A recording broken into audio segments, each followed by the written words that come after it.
Can I first ask, policing in 1981, how different was it then than it is to now in 2010? Well, the uniforms are very different. Believe it or not, even that short period of time, I can remember going out wearing a tunic then. I think going back to the early 80s when I joined, the police service was somewhat arrogant, if I can say that. I think we told the public what they needed to know, because we knew what they needed to know, and we knew what they needed at the end of the day. I think what's happened now, and it has for a few years now, is we engage very much more with the public, our partners, and we design the policing approach to make sure it meets the needs of the public. So I think it's we're more consultative now. We have that enforcement arm, but going back to the early 80s, we told people what they needed. But there's always rose-tinted specs. If you were in the police in 1981, there'd be old cops talking about the late 50s and Absolutely. 60s, and now in 2010 there might be cops talking about the 80s, and the public as well. How do you take the rose-tinted specs off the public? I think it's about a reality check sometimes. Our public are concerned about crime, of course they are. They're concerned about antisocial behaviour, of course they are. But when you look at facts and figures, and I know facts and figures only tell part of a story. We live in a safer society. We have less antisocial behaviour, but the perception still is it is horrendous, and that is read in newspapers, seen on TV, and the like. So it's about actually getting into our public, engaging with our public at every opportunity we can to explain what's actually going on and involving them. I'll give you an example. The cruising operation down at West Thurrock of late. We rightly had a lot of complaints from members of the public about the boy who places, for want of a better word, turning up and causing problems in the area. And we took members of the public out with us to actually say, this is what the police are doing. We're not ignorant, we're not ignoring what you're saying, we actually want to get you fully involved to see what we're doing. And we got some really good appreciation back as a result of that. Are there, and I guess sometimes there's a question more for Paul Moore, I guess, I think I asked him the other day, but things like the cruisers, is that an insolvable problem?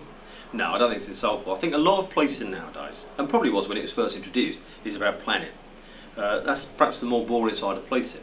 But if we look at it, if we see a potential problem coming up, or implication, let's look at the plans we can put in place. Cruising, going down there, enforcing the law all the time is all well and good, but as soon as we walk away, the cruisers will return. You can plan out, you can design out some of the issues.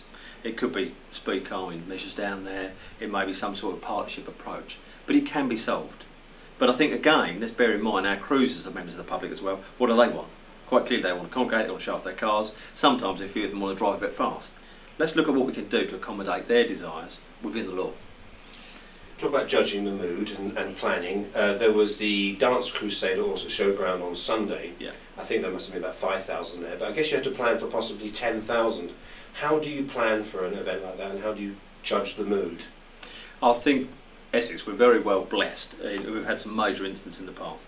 We had a rave at Chesterford going back many years ago, about 5 years ago. We've also unfortunately had a couple of hijacks at Stansted Airport.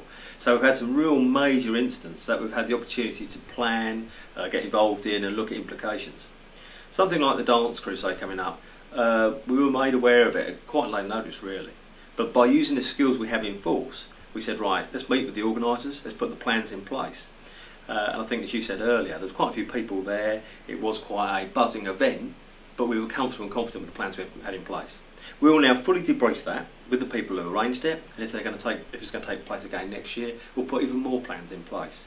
Planning is the key to success in all of those.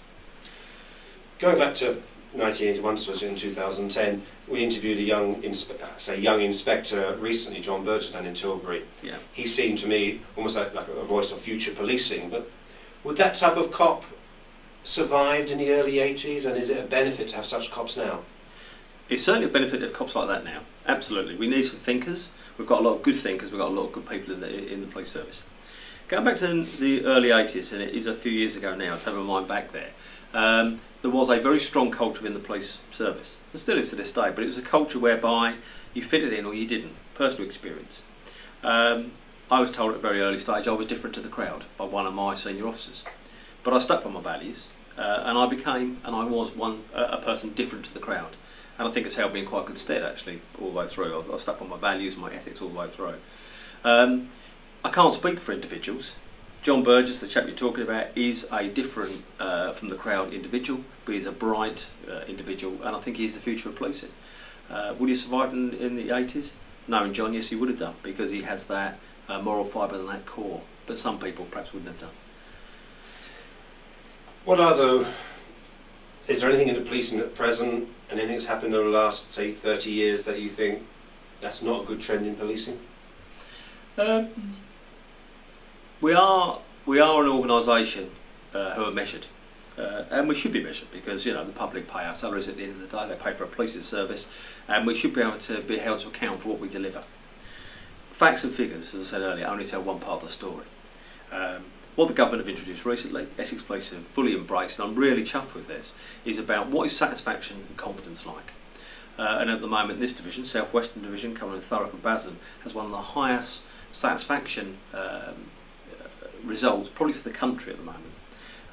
And that's where we need to go. We need the confidence of the public. I think we, by and large, we do have the confidence of the public. But that's what it's all about. It's about partnership working together with the public, and actually delivering something which addresses the needs of the community. So, facts and figures are all well and good, but that tells one part of the story. It's about this true confidence and satisfaction at the end of the day. The alcohol-free zone, or the dispersal zone in Grays, how's that going? Yeah, it's fine, but I think it's part of a game, part of a tool in the toolbox, if you like. Antisocial behaviour, crime, disorder, what makes up that sort of whole arena at the end of the day. Alcohol forms one part of it. If use and abuse of alcohol is getting out of control, then we'll put dispersal orders in place, we'll put alcohol-free zones in place, and that's working with partners, and that works extremely well. But if we go back to things like Dance Crusade at the weekend, the public have a right to enjoy themselves.